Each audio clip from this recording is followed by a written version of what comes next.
Back to One is sponsored by the HBO original film The Survivor, directed by Academy Award winner Barry Levinson and starring Ben Foster. The Survivor is the incredible true story of concentration camp survivor Harry Haft, who is forced to compete in boxing matches against fellow prisoners.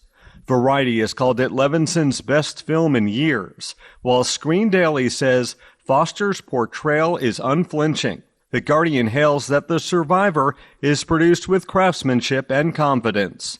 The Survivor is Emmy eligible. More at hbofyc.com. The beautiful experience in theater that comes when the play constantly falls apart and comes back together. Or the first read through, you're like, oh, this is brilliant. This is wonderful.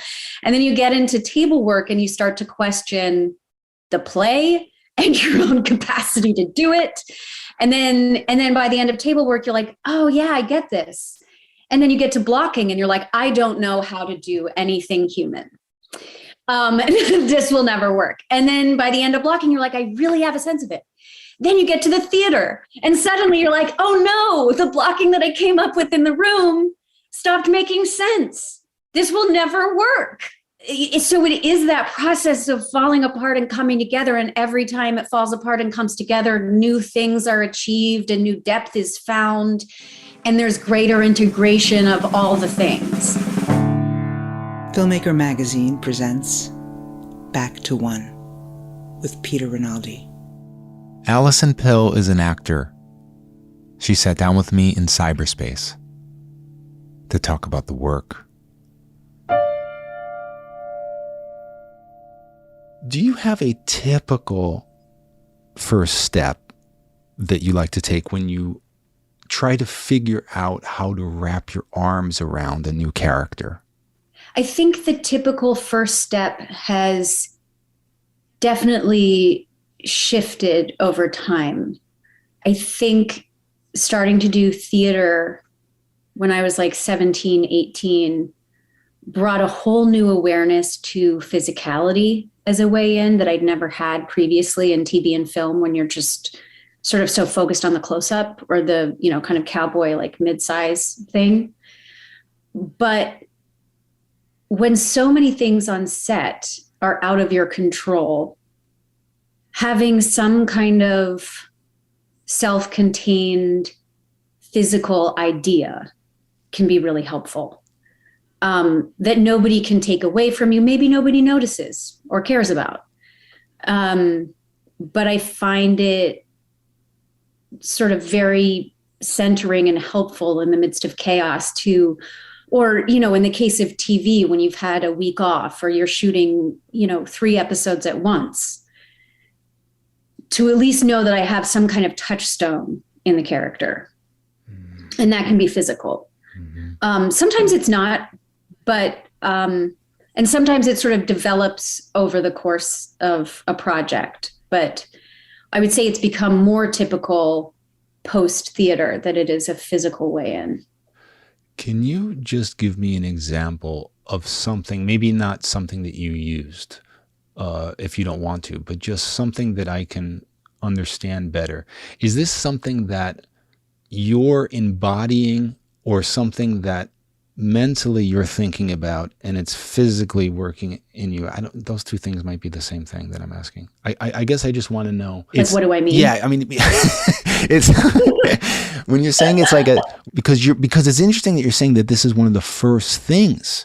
You're developing a touchstone of right off the bat, kind of, that you can come back to. And I'm trying to figure it, like, so you haven't even fully thought about a lot of the things that you're going to do yet, right? It's just you're developing this. It's almost like a foundational thing. Yeah. Yeah. And it also helps me differentiate character. But like an example would be in Devs, this Alex Garland show I did. In that, a lot of it was, exciting research and things to think about. But one of the first things I decided about Katie, or sort of realizing in the midst of the script, was how do you move unconsciously if you know everything that's about to happen. Yes. And so there are moments, when you walk into a room and you're so overly self-conscious, you're like, do I put my hands in my pocket? What do I do? Should I cross my, and it's that kind of self-consciousness that on a level that nobody can even comprehend, where like your movement is foretold because it's a deterministic universe. So Katie became really still, and that became essential to me, that every gesture is a conscious non-choice or whatever it may be. Like every gesture contains a multitude of thought and processing.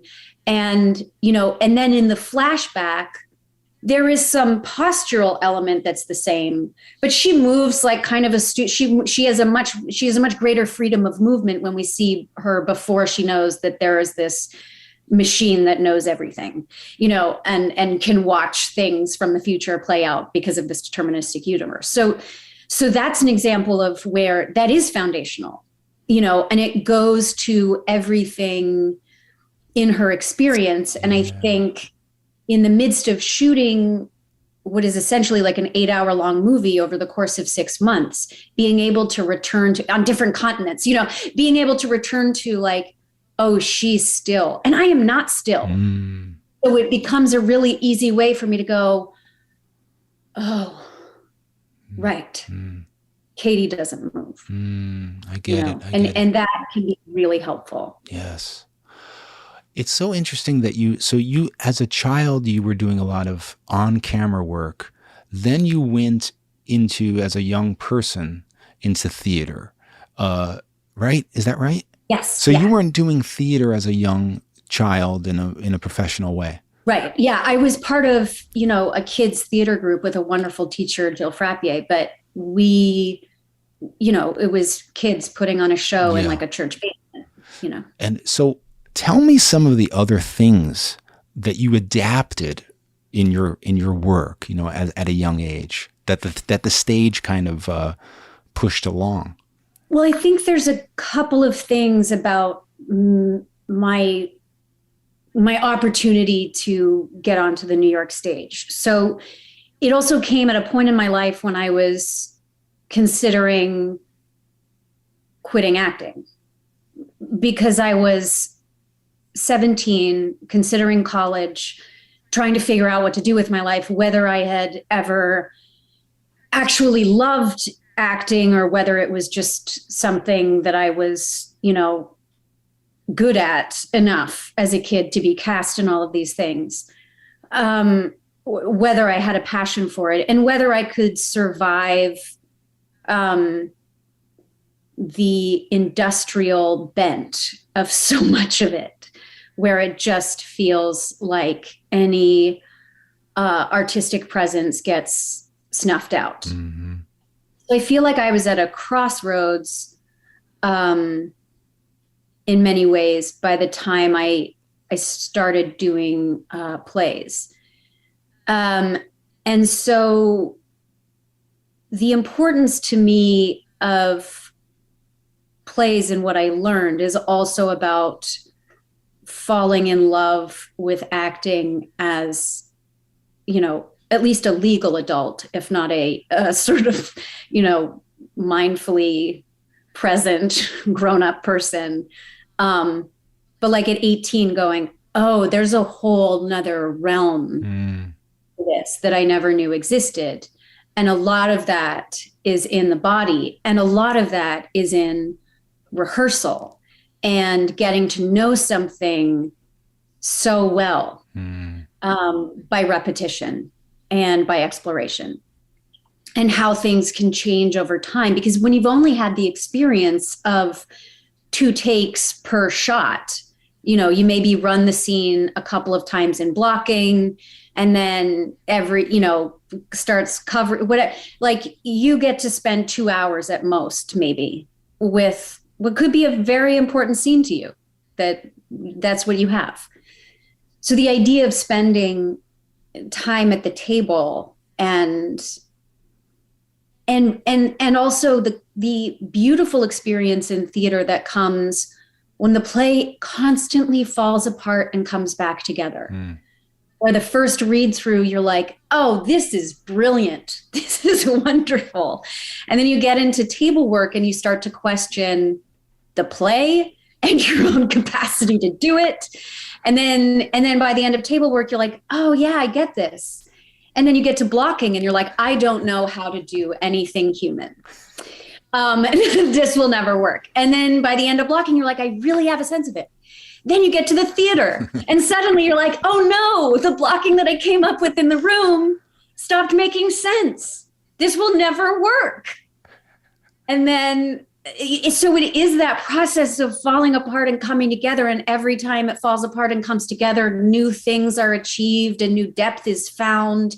And there's greater integration of all the things.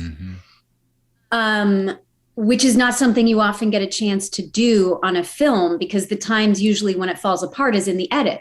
Right. And you're not there for it. Right. You don't see those fall aparts in the same way. Yeah.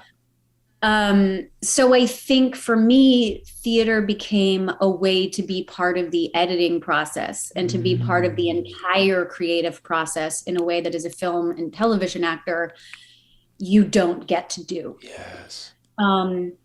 And then on top of it, you see people's bodies. Like, you can depend on your face somewhat.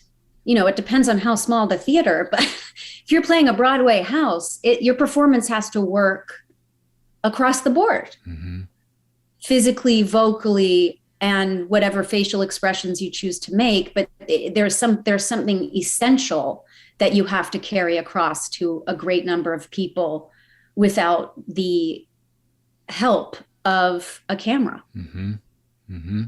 All of this to say, I fell in love with acting as a craft and as something that I respected in a way I hadn't before. And I realized that there is endless discovery within it. Considering how poor I was and how out of touch I was with what was going on, it's a miracle that I saw you in The Lieutenant of Inishmore. I mean, someone took me to that. I mean, it's an absolute miracle. I might have been the only play I saw that year. Tell me what you took out of that. Was that hard to do, I guess, every day? Well, that was an interesting experience because I was a replacement for the last few weeks off Broadway and then moved to Broadway with it because Carrie Condon had, I believe, originated the role. I mean, I knew she did it in London. So she had a prior commitment and had to go shoot a TV show. So I was a replacement in an already established, successful show. And I was thrilled, but being a replacement is the worst job in the world. It's terrible. Because all of those things that I was talking about, loving about the theatrical process, you get none of those things. Oh, yeah.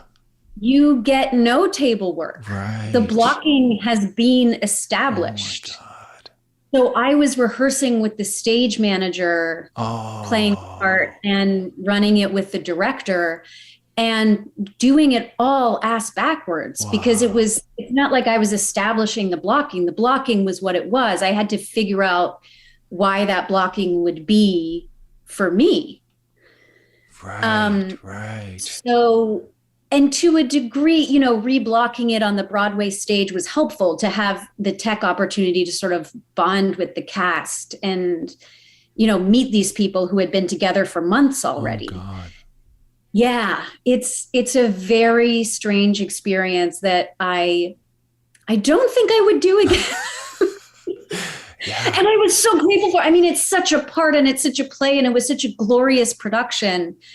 But, you know, it's hard enough to have self-esteem as an actor generally. And then I never quite felt a sense of ownership of any of it until months into the show when I could say like, no, I think this is me. So it's a funny way to enter a role, is to sort of go, this is the end result. Figure it out how you do whatever you can to figure it out within yourself, but you're kind of on your own. I mean, I guess this must have paved the way to a lot of like film work that has to be done with like directors who are interested in tying actors down, whether they're doing that consciously or just the way they think that it has to be done, right? Yeah. No, I think it is really helpful, because you do, most of the time on film and TV, and especially TV, you are left entirely to your own devices to make sense of things. Yeah. Nobody is really up for having a long chat about motivations and I think most performers, myself included, feel a bit guilty for taking time on blocking, because everybody's just trying to get to lunch and get the shot and go home. And it can feel like a waste of everybody's time, which I don't think it is. No. But you certainly feel that way. Your husband, Joshua Leonard, I talked to, he was the second actor I talked to. I think it's episode number 3. One of the things he said in our talk was, because we were talking about improv, and he said, my wife is a text person. Text is holy person. I already wanted to talk to you, but I really wanted to talk to you then about it, because, he makes movies that are largely improv. You're not in them. And I'm assuming that's because you don't like improv, that you're more of a text person. But talk to me about that. What did he mean? Is he right? And what does that mean to you? Well, I think, again, a lot of this is theatrically based. But, if you're working with a living playwright, plays can be living documents. If you're working with a playwright who's dead, that's what you have. And you may have to go to their estate to make any changes, but the specifics of that remain. It is a holy text. You cannot just take things out lightly. And I think treating it that way, and treating the words written as respecting that there has been great consideration put into them. Like these words are not chosen willy-nilly by people sitting alone in rooms with their typewriters, and I think my respect for writers is held in my respect for their words. At the same time, I think I appreciate, even in this, you've said you enjoy editing the show because there are words you wish you had in the moment. And I think that's entirely fair. And I think if you have, an hour and 30 minutes to say something about a life, word choice is important. One of the first plays that I did was a Neil LaBute play. And there's a difference between a comma and a double dash. There is a reason, there is a music to his language in the ums and in the likes.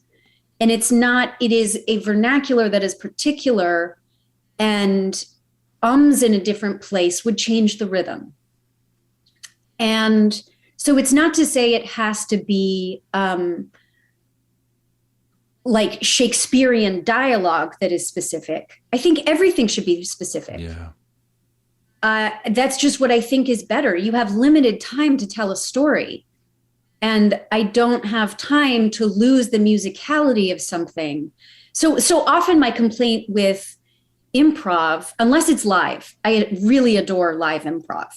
But in terms of making a story, I just think most of the time, things would be better served by writing it down and figuring out the best choice of words and having forethought into it. And that's been my experience. That's my viewing experience. That's my work experience.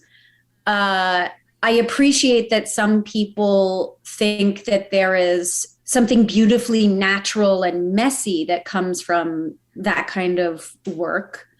I think having my words down cold to the comma allows for greater freedom to find the mess in the performance, in the staging, in the relationship, in the relational aspects, where I know what the other person is going to say, but I don't know how they're going to say it. Yeah. I think limiting the options allows for a much safer, freer working environment for me. You know, I will say I do this. There's this improv show that I've done a number of times called Gravid Water, where an actor goes on stage with their lines of a dialogue memorized and goes on stage with an improviser who has no context to the scene. That's pretty good. That's very cool. It's really great because you have to work your way through this dialogue. Cool. Yeah. I'd like to see that. It's like a living nightmare for any actor of like going on stage and somebody doesn't know what play it is. All of my nightmares are that. Usually it's me that doesn't know my lines, or I'm like, I'm here in my toga and they're like, this is Grease the musical. I'm like, no, I thought we were doing Sophocles. But like, it's really fun to play around with those expectations in that particular environment. Yes. So, and at the same time, I'm like, this is the way that I work best. And I think most of the time, I think further consideration in writing, and this isn't to say only improv, I think the amount of time that writers have in TV to make something work, like I will spend time on notes, on monologue. I will spend my time on my words. But once we come to a consensus, I'm like, good, that is what I will say. You know, it's so interesting watching you. And then even in this latest movie that I love, All My Puny Sorrows, which I just saw again, I'm noticing something, and it's I'll talk about it like this: that there's a disturbing trend, I think, that's happening that you don't do. So this is why I noticed it, which is I feel like there's almost this current phenomenon where creators, directors, or whatever are okay with actors kind of doing things in a way where the writing is highlighted. I turn the channel. Whenever I stop watching shows so often when I feel like I can see the words coming out of the actor's mouth, right? I feel like that's written, but I feel like it's maybe I'm crazy. It almost feels like somehow that's like witty and it highlights the writer, the creator, and that's okay somehow. The reason why it's so interesting in this movie that you're doing, All My Puny Sorrows, is these two characters are very literary.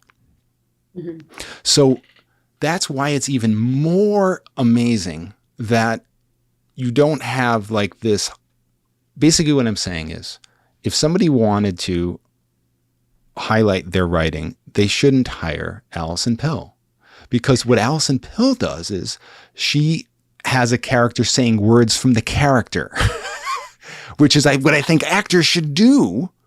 And I feel it, you know, I mean, and I'm saying, even when it's something like this, which is very literary and very, these characters are literary. So it could have easily been what I'm talking about, the problem, which is, you know, seeing words falling.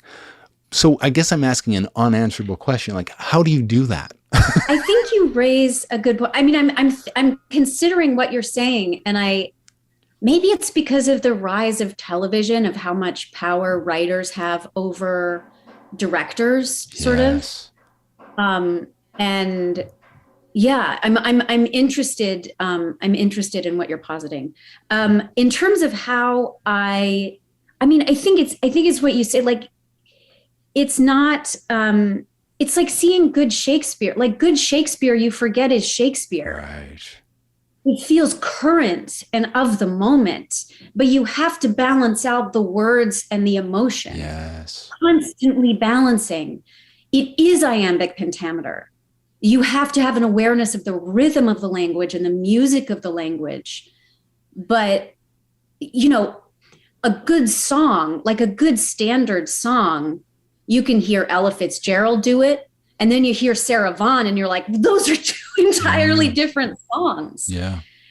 And the song and writing and feel of it, if it's good, should be able to hold both of those performances. Yes. Like, I don't think that the same actor should be able to, that two different actors should be able to give the same performance based on the writing. And I think heavy-handedness in writing or show running or whatever it is can lead to exactly that, where it literally doesn't matter who says the thing. It will sound exactly the same. I think good writing, you will get a myriad of different thoughts and performances behind the same things. And I think that should be celebrated and enjoyed. In terms of All My Puny Sorrows, I was so excited about, first of all, I love Miriam Toews. She's one of my favorite writers. She's so funny. And she just wrote a New Yorker piece, like a personal essay about her love of words and her sort of like addiction to words. And the character I play is a kind of version of her, a sort of semi-autobiographical thing. But just, I also love words. Like, I don't know if that's apparent. But one thing that I don't think every actor has to be a rocket scientist to play a rocket scientist. I don't think you have to be the thing in order to play the thing. But in a case like this, I do feel that Sarah Gadon and I, who plays my sister, I don't think if either of us loved words as much, and Mare too, and Mare Winningham, who plays our mother, if none of us had the actual reverence for words that we do, I don't know that the thing would have come off. I think it would have been a put on, and it would have been like an ill-fitting coat for different performers who can't understand. It's like people trying to do a musical who don't understand in their bones why somebody in a certain situation would be like, I gotta sing, where it's like that it makes total sense to me why, like, do I have a Larkin poem for every occasion? No, like they do in this movie. No, but like, I get it. Yeah. I guess I get it too. But like I've never read him, you know what I mean? But I get it because I have other people that I like that. And I guess that's why this could have gone off the rails easy, even for me as a viewer. But it didn't, and this could have gone wrong in a lot of different ways, this movie. I think that's why I really love movies that take a chance like this, that go deep into something that often other projects get wrong. It's easy to get wrong, and to very courageously go into it like this film does really was special for me. But what was the secret ingredient here that made this work? Honestly, a lot of rehearsal.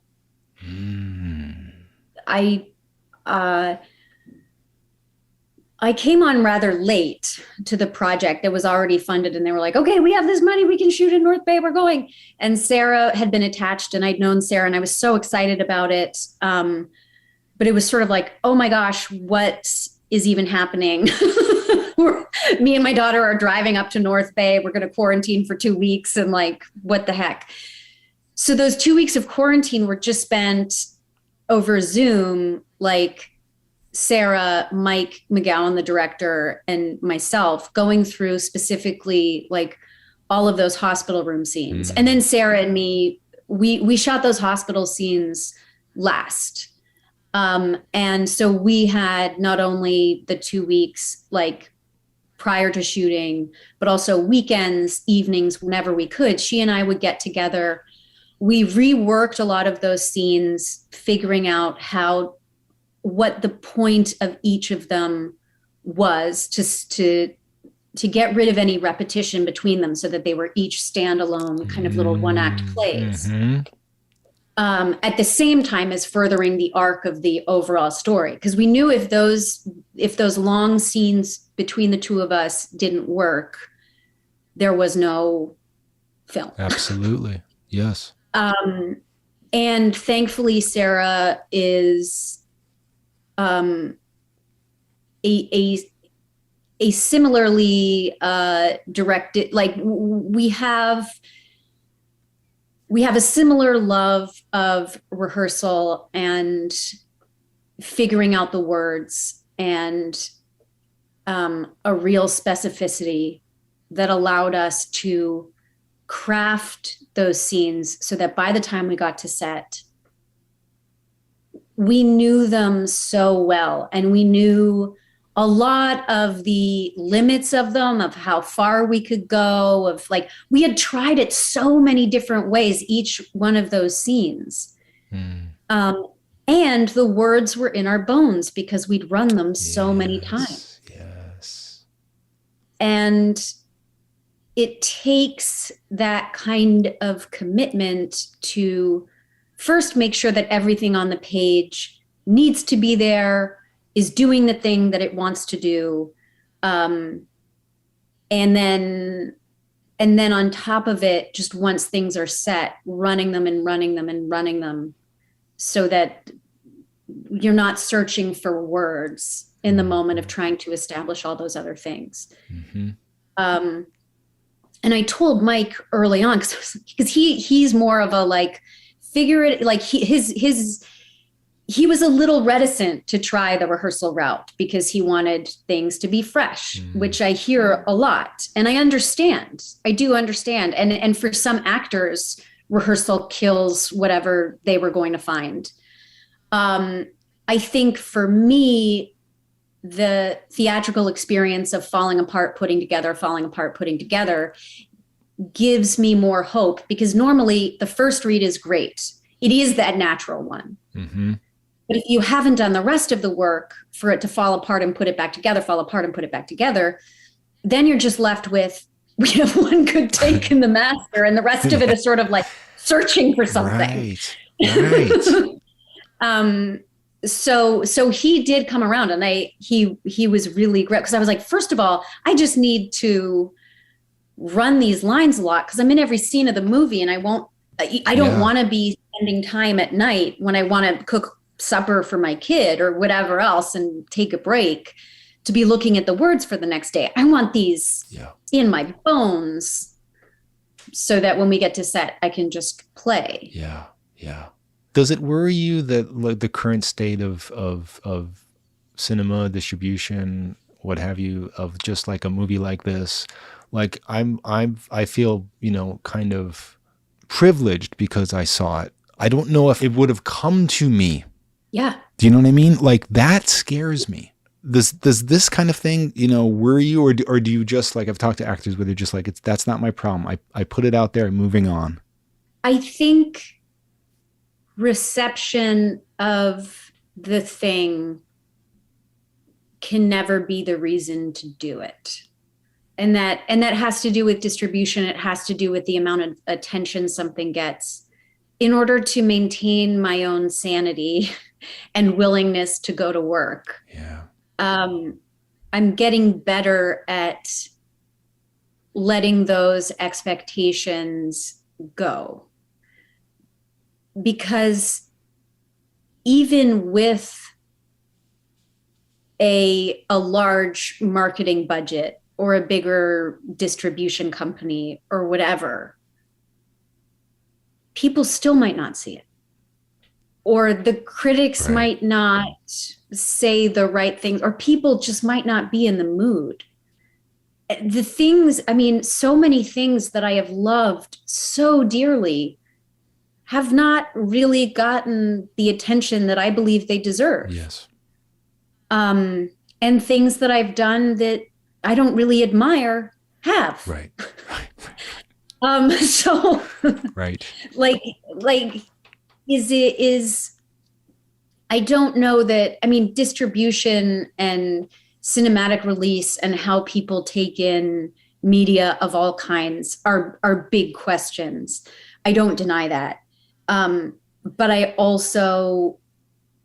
can imagine a world where this movie streaming has a far greater chance of people seeing it than if it was in theaters, because people aren't going to art house. I mean, people rarely went to art house theaters before. Yes. It's not like these are booming businesses that are never in danger of going away. Right. Right. So people being challenged by media, like that's never been popular culture. Mm-hmm. You know, like people have liked big, silly, fun things a lot more than challenging things with non-famous people. That's just, do we think there's been golden ages? Sure. Yes. Yeah. But distribution, I don't think, there are ways in which it is far easier to make movies today than it was 20 years ago. And then there are ways that it's far harder. Yes. You know, it's never easy. It's very hard to make anything. It's even harder to make something good. And then the expectation that people will see it is just another realm entirely. Right. Rather than me having to watch Newsroom for a third time, can you guys just do another one?